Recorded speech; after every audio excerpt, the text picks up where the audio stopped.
na pambayan, walang personalan. Si Ambassador Jose Manuel Babes Romualdez, ang ating Philippine Ambassador to the US, nasa linya natin. Ambassador, Igan at Connie, magandang umaga po. Good morning. Good morning, Igan. Good Opo. morning, Connie. Good Opo, morning. nababahala lang kami, napadeport na ho ba yung ating mga Pilipino dyan na may kaso daw? Mga ilan po sila? Well, actually, the 24 Filipinos were removed by ICE, pero October pa of last year, this January, bago mag-presidente pa mag-take over si President Trump, sila ay na-deport na, no? Okay. Ngayon, as of today, meron tayong mga 16 that are in custody right now, at saka they're being processed for deportation na rin. They're awaiting for removal. Additional 16 po ito. 16. Oh, yes, Additional. 16. Oh. Anong mga kaso po ng ating mga kababayan? Bakit po sila... Well, some of them, natsyempohan lang na wala silang mga mapakita na they are here legally. Meron rin mga iba na nahuli for shoplifting, yung mga ganyan. At yun, mostly very minimal lang. Pero basta't nandito ka illegally, that's already a crime. Considered to be a crime na yun. So ngayon, they're being processed already. Ang aming ginagawa, minomonitor lang namin just to be sure na they're treated well naman. And mukhang okay naman kasi yung itong mga individuals that were deported, they were put on a commercial plane back to the Philippines.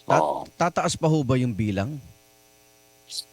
Well, yun na nga, di ba? Ang report namin, we're looking at about 300 to 350,000 na walang mga papers na undocumented na Filipinos. So, siyempre, tinututukan natin yan kung sino yung mga that will... Kaya nga, lagi ko sinasabi, kung meron kayong chance to really become legally here, ngayon, you should start working on it para ganon. Hindi na kayo will go through the process of going to be detained at saka in custody at lahat yan. Mas mahirap yun. So pwede Yung pala... mga iba naman na talagang walang pag-asa, kailangan mag-voluntary sila. Yan, voluntary departure will parang malinis yung record mo, hindi ka dineport. Yun ang importante sa lahat. So may chance pa palang maayos nila yung kanilang pagiging illegal? Well, maraming namin na nakikita na for example, meron silang working visa pero hindi nila renew.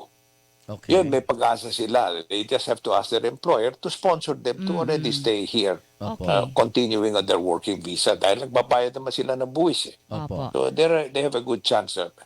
Meron kami mga lawyers, Filipino lawyers, Filipino-American lawyers na nagbibigay ng advice sa ating mga konsulado para mabigyan ng advice yung mga kung sino mang Pilipino na lumapit sa atin. Oo, pero ito ho, ang curious lang ako kasi may mga insidente po ng mga undocumented na mga kababayan po natin na nakikitira sa kanilang mga kamag-anak, pupunta dyan via siguro yung magta-travel lang, hindi ba? Pero makikitira sila dun sa kanilang mga kamag-anak o kaibigan. Madadamay ho ba yung mga tinirhan din nila? Kasi parang naging accomplice. Oo, parang ganon. Hindi naman. Hindi naman. Because,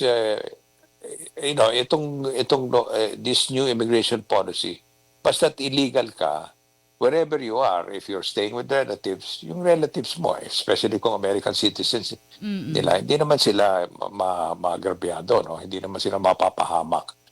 Pero there's always a possibility na if they resist it, di tatawagin sila to give information, yung mga ganyan. Kaya nga, lagi ko nga sinasabi, kung pumasok kayo dito as a tourist, it's better to leave now. Otherwise, talagang wala nang pag-asang bumalik dito sa Amerika. Opo. Kung yan ang situation ng, may record na. Status. Oo, may record na. Ambassador Romualdez, hanggang saan po ang papel ng Philippine Embassy natin dyan? Pag ganyan. Basta matiyak lang na yung due process, no? Ma-protection Yes, so, sila.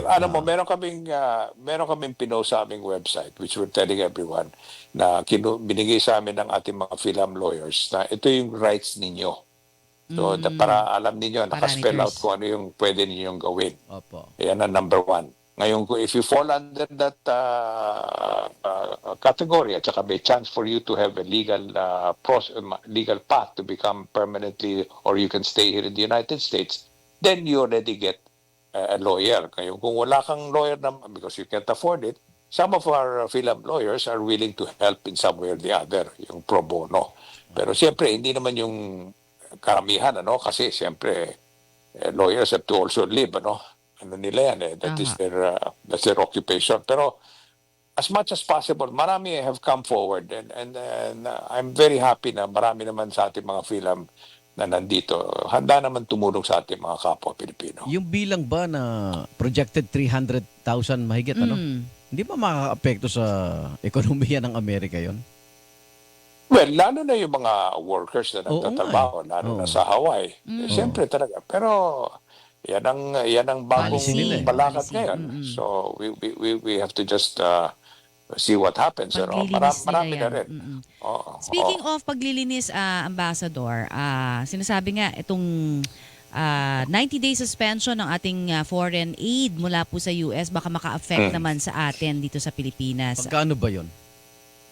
Well, actually, yung ating military assistance programs, sa tingin namin hindi niya ma-apekto dahil as part of our Mutual Mutual. Defense Treaty yan. Okay. Yung ating agreement yan eh.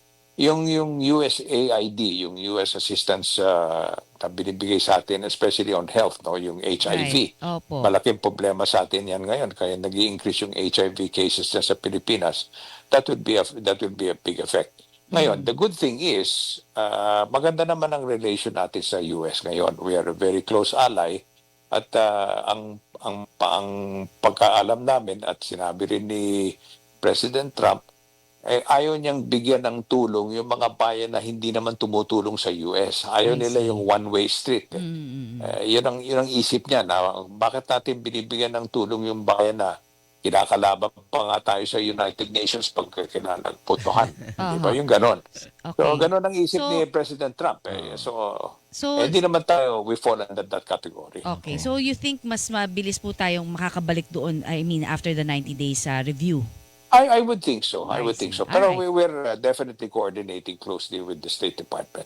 Okay. Ambassador, ingat ka. Maraming salamat uli. Thank you, Okay, sir. maraming salamat rin. Thank you also. Thank you. Good morning to you. Thank you. Ambassador natin sa Amerika, Ambassador Jose Manuel Bay Romualdez.